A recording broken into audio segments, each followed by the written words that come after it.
मला एका गोष्टीचं आश्चर्य वाटतं की एवढ्या सगळ्या धडधडीत पुरावे आज राजनेता किती डोंगरच आहे तो, रोज कुठून ना कुठून तरी पुरावे येत आहेत, तरी सुद्धा आपले राज्यकर्ते आणि निवडणूक आयुक्त कसल्यांचे नोकर आहेत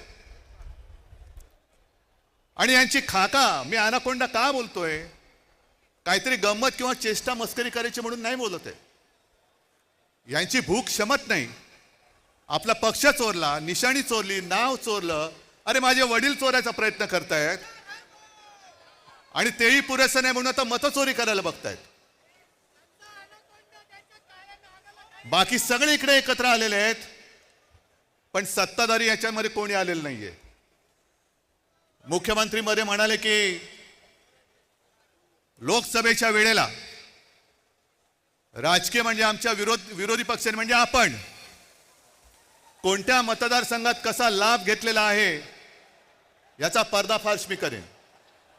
मी मुख्यमंत्र्यांना तुमच्या सगळ्यांच्या साक्षीने आव्हान देतो आहे की तुम्ही आमचा पर्दाफाश कराच, करूनच टाका एकदा. काय ते दूध का दूध पाणी का पाणी.